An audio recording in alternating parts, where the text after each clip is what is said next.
Hello everyone, I am Meenu और आप मेरे साथ सुन रहे हैं अनडिजायरेबल मैरिज का एपिसोड नंबर 56। अब लगभग शाम हो चुकी थी, लेकिन रिवा ने वंश को उसके सॉरी वाली बुके के बदले में कोई जवाब नहीं दिया। तो वंश ने एक बहुत बड़ा सा बुके बनवाया और इस बार बुके आया, लेकिन वो वंश की टेबल पर रखा गया, जिसे वंश खुद रिवा के पास लेकर आया और घुटनों पर बैठकर उसे देते हुए बोला, इसमें व्हाइट, रेड और येलो तीनों रंग के रोजेज हैं। सफेद इस झगड़े को खत्म करने के लिए, येलो फिर से दोस्ती को आगे बढ़ाने के लिए, और लाल जितना भी वक्त हम साथ हैं प्यार से दोस्ती से रहें इसके लिए। प्लीज इसे एक्सेप्ट करो और मुझे माफ कर दो। I am really very sorry. और ये कहते हुए वो उसी तरह रिवा को उम्मीद भरी नजरों से देखने लगा। इस वक्त वंश की नजरों में रिवा को उम्मीद के साथ वो अनकहे एहसास बखूबी नजर आ रहे थे, जिन्हें वो महसूस कर चुकी थी। इसलिए उसके चेहरे पर सुर्खी और दिल की धड़कनों में तेजी दोनों बखूबी आ गई। आखिरकार उससे अब और ज्यादा नाराज नहीं रहा गया और वो बुके लेते हुए वंश से बोली, ठीक है, माफ किया आपको इस बार के लिए, लेकिन मेरी एक शर्त है। ये सुनकर वंश सवालिया नजरों से उसकी ओर देखने लगा तो रिवा उसी तरह बोली, मैं चाहती हूँ कि हम एक बार इस कॉन्ट्रैक्ट को भूलकर दोस्ती से हमारे इस रिश्ते की शुरुआत करें और देखें क्या हम इस रिश्ते को एक नॉर्मल शादी के रूप में निभा सकते हैं या नहीं। अभी आगे बढ़ने के लिए नहीं कह रही क्योंकि मैं खुद ही तैयार नहीं हूँ, लेकिन कोशिश करने के लिए कह रही हूँ। क्या आप इस कोशिश के लिए तैयार हैं? और अपनी कही इस बात पर उसे खुद ही बाद में ताज्जुब हुआ, क्योंकि वो भले ही रिश्ते को मन में मौका देने का सोच रही थी, पर इतनी जल्दी इस तरह वो इतनी बेबाकी से ये कह देगी उसने भी नहीं सोचा था। लेकिन अब उसकी नजरों में भी एक उम्मीद थी, जिसे लिए वो वंश की ओर देख रही थी। और ये देख वंश अपने मन में बोला, मेरी जो जान है बड़ी नादां है, अपनी इस उम्मीद भरी नजरों से अनजाने में ही तैयार कर रही मेरे ख्वाबों का कब्रिस्तान है। और ये सोचते हुए मुस्कुराकर रिवा से बोला, जैसा तुम चाहो। एक बार तुम्हारी चाहत के खिलाफ जाकर तुम्हें तकलीफ दे चुका हूं, इस बार नहीं। अब इस अनचाहे बंधन में तुम्हारी चाहत ही सही।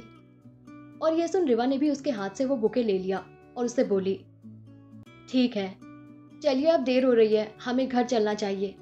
जिस पर वंश उससे बोला, तुम बाहर जाओ और वंशिका के साथ नीचे मेरा इंतजार करो, मैं कुछ मिनटों में आता हूँ। तो रिवा ने भी कोई सवाल नहीं किया और वहां से निकलकर वंशिका के कैबिन की तरफ चली गई। वहीं उसके जाते ही वंश ने अपने पॉकेट में से एक लॉलीपॉप निकाली और उसे खाते हुए अपने मन में बोला, क्यों ऐसी उम्मीदें जगा रही हो मेरे मन में जो बाद में टूटने वाली है। पर क्या करूं, तुम्हें अगर मुझे छोड़कर खुशी मिलती है तो वही सही। सोचा था बिना बोले टूटने से बच जाऊंगा, लेकिन शायद इश्क को छुपा पाना इतना भी आसान नहीं।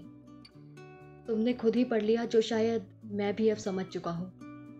इसलिए उम्मीदें खुद ही बंधे जा रही हैं इस अनचाहे बंधन से, जिसमें तुम्हारी चाहत शामिल ही नहीं। और ये सोचते सोचते उसकी आंखों से आंसू की एक बूंद बह निकली, जिसे उसने बहुत सफाई से साफ किया और अपने चेहरे पर हमेशा वाली मुस्कुराहट लिए अपने कैबिन से बाहर जाने लगा। लेकिन तभी उसका फोन बजा। जैसे ही उसने फोन पर फ्लैश हो रहे नंबर को देखा, उसके चेहरे के सारे भाग बदल गए और उसने सीरियस लहजे में फोन उठाकर कहा, हाँ कहो, उस लड़की के बारे में कुछ पता चला तुम्हें? देखो अरविंद, मैं नहीं जानता तुम ये कैसे करोगे, लेकिन तुम मेरे बहुत अच्छे दोस्त रहे हो और अभी बहुत काबिल ऑफिसर हो। सिर्फ इस केस के लिए तुम्हारा ट्रांसफर मैंने उदयपुर करवाया अपने कॉन्टैक्ट यूज करके। इसलिए जितनी जल्दी हो सके उस लड़की को ढूंढो, ये बहुत जरूरी है उसके लिए भी और हमारे लिए भी।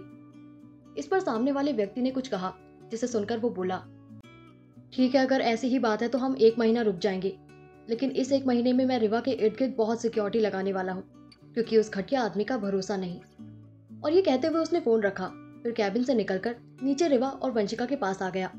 उसके बाद उनके साथ घर के लिए निकल गया और गाड़ी में रिवा की ओर देखते हुए बोला, देखो वो आकेश इस वक्त खार खाए बैठा है, इसलिए तुम्हारी सेफ्टी के लिए अगर कहीं जाओ तो प्लीज बॉडीगार्ड को साथ लेकर जाना, क्योंकि मैंने अभी अरविंद से बात की और उसने कहा कि 1 महीने तक हमें इंतजार करना होगा उस लड़की के मिलने का, और उसे कुछ सुराग मिले हैं कि वो जिंदा है।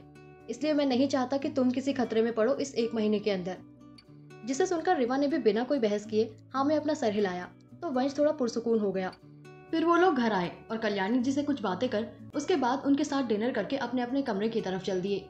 लेकिन वंशिका से उन दोनों में से किसी ने भी दर्श के बारे में बात नहीं की। यूं ही ये पूरा हफ्ता बीत गया और इस 1 हफ्ते में रिवा और वंश के बीच पहले जैसी दोस्ती तो कायम हो गई थी, लेकिन रिवा के मन में वंश के एहसासों की वजह से झिझक भी अपनी जगह बना चुकी थी, जिसे वो चाहकर भी दूर नहीं कर पा रही थी, ना ही अपनी भावनाओं को लेकर किसी निष्कर्ष पर पहुंच पा रही थी। फिर आया संडे का दिन जिस दिन रिवा ने ठान ली कि वो कल्याणी जी और सौरभ जी से वंशिका और दर्श के बारे में बात करके रहेगी, इसलिए उसने वंश से वंशिका को कहीं बाहर ले जाने के लिए कहा और उसके पीछे से सौरभ जी, रिमा जी और दर्श को घर बुला लिया।